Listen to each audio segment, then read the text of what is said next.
Pernah nggak sih Anda kepikiran apa bedanya semangat yang meledak-ledak di awal sama daya tahan yang benar-benar awet? Nah, dalam pembahasan kita kali ini, kita akan bedah tuntas dua jalan yang kelihatannya mirip, tapi sebenarnya beda banget. Jalan keberanian sesaat yang menyala terang tapi cepat padam, dan jalan keteguhan hati yang mungkin apinya kecil tapi terus membara. Kira-kira mana ya yang bakal bawa kita sampai ke tujuan akhir? Yuk kita cari tahu bareng-bareng. Oke, kita langsung aja ke intinya ya. Ide utama yang akan kita kulik lebih dalam itu ini. Keteguhan hati yang konsisten pada akhirnya selalu, dan saya ulangi, selalu menang melawan keberanian yang cuma sesaat. Ini ide yang kuat banget, dan ini bakal jadi fondasi dari semua yang akan kita bahas. Ini dia peta perjalanan kita. Pertama, kita akan bedah dulu bedanya keberanian sama keteguhan. Lalu, kita lihat kenapa keberanian sesaat itu seringkali cuma ilusi. Setelah itu, kita akan belajar gimana sih caranya membangun keteguhan hati. Kita lihat contoh nyatanya, temukan apa buah manis dari kegigihan, dan terakhir, yang paling penting, gimana kita bisa memilih jalan kita sendiri ke depan. Baik, kita masuk bagian pertama, keberanian versus keteguhan hati. Keduanya kedengaran bagus kan? Sama-sama positif. Tapi percayalah, fondasinya itu beda jauh. Yuk kita pahami dulu perbedaan mendasarnya. Pasti kita semua pernah lihat kan, semangat 45 di awal proyek baru, atau pas bikin resolusi tahun baru. Tapi beberapa minggu atau bulan kemudian semangatnya udah entah kemana. Pertanyaan besarnya adalah, apa sih yang bikin beda antara orang yang semangatnya cuma di depan doang, sama mereka yang apinya terus nyala sampai garis finish? Nah, sekarang ayo kita selami jalan yang pertama. Jalan yang kelihatannya menarik, memukau tapi seringkali menipu, yaitu jalan keberanian yang sifatnya hanya sesaat. Jadi, apa sih keberanian sesaat itu? Gampangnya gini deh, ini tuh kayak loncakan adrenalin, dorongan keberanian yang muncul karena situasi tertentu, mungkin karena lagi emosi, atau karena semua teman kita ngelakuin hal yang sama. Sumbernya itu dari luar, jadi ya nggak stabil. Dan disinilah letak bahayanya teman-teman. Seperti yang diingatkan dalam kitab Amsal, ada jalan yang kelihatannya lurus dan benar, tapi ternyata ujungnya adalah kehancuran. Ini pengingat yang keras banget bahwa apa yang terlihat bagus di awal belum tentu berakhir baik. Nah, di sini perbedaannya jadi jelas banget. Keberanian sesaat itu sumbernya dari emosi atau ikut-ikutan orang, penampilannya kayak kilat, cepat dan terang, tapi seringkali akhirnya cuma kekecewaan. Di sisi lain, keteguhan hati itu lahir dari iman dan komitmen yang dalam, penampilannya mungkin nggak heboh, tapi teruji oleh waktu, dan hasilnya adalah panen yang matang. Beda banget kan? Jadi, kalau bukan keberanian sesaat, lalu apa alternatifnya? Oke, mari kita beralih ke jalan yang kedua. Jalan yang bukan soal aksi tiba-tiba, tapi soal sebuah proses yang panjang dan disengaja. Keteguhan hati. Nah, ini beda cerita. Ini adalah sesuatu yang jauh lebih dalam, yang akarnya kuat menancap.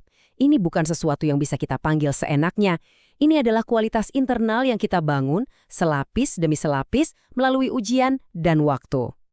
Kutipan dari Yakobus ini menjelaskannya dengan sempurna. Keteguhan itu bukan hadiah yang turun dari langit, tapi hasil dari sebuah proses pemurnian. Poin pentingnya, ketekunan itu bukan titik awal, tapi justru hasil dari iman yang sudah diuji. Lantas, gimana prosesnya?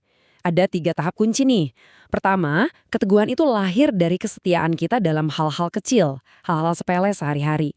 Kedua, ia ditempa dan dibentuk dalam api penderitaan dan kesulitan. Dan yang ketiga, ia terus hidup dan dipelihara oleh pengharapan akan masa depan.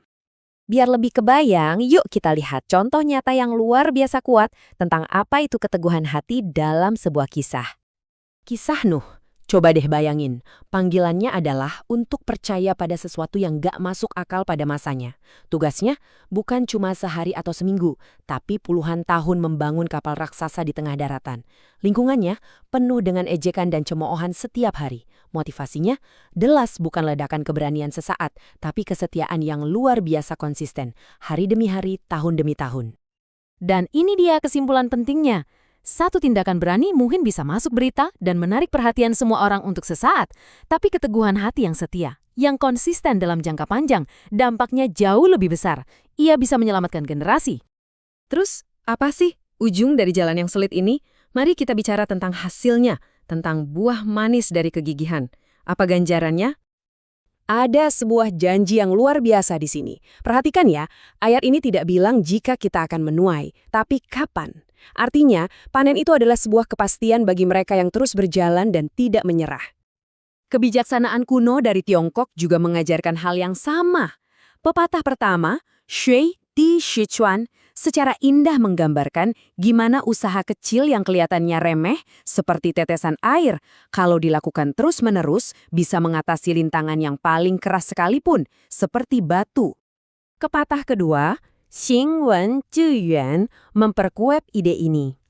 Ini bukan soal seberapa cepat kita berlari, tapi seberapa mantap dan stabil langkah kita.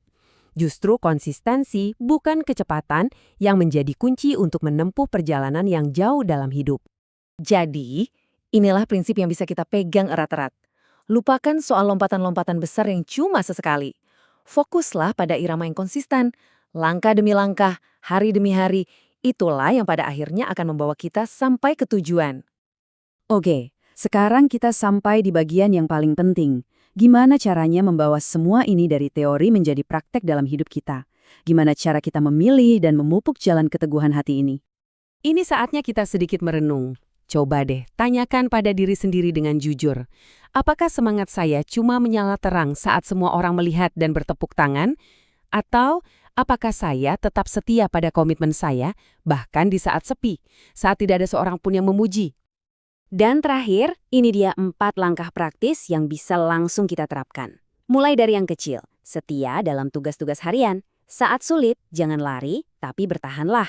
Akui bahwa kita butuh kekuatan dari luar diri kita setiap hari. Dan yang mungkin paling sulit di zaman sekarang, tolak godaan untuk mendapatkan hasil instan. Sebagai penutup, mari kita ingat pesan inti ini. Dunia di sekitar kita mungkin akan selalu menyoroti aksi-aksi keberanian yang spektakuler dan viral. Tapi, nilai yang abadi, karakter yang sejati, dan dampak yang langgeng, semua itu ditemukan dalam kualitas yang lebih tenang, lebih dalam, yaitu keteguhan hati yang setia. Pilihlah jalan Anda dengan bijak.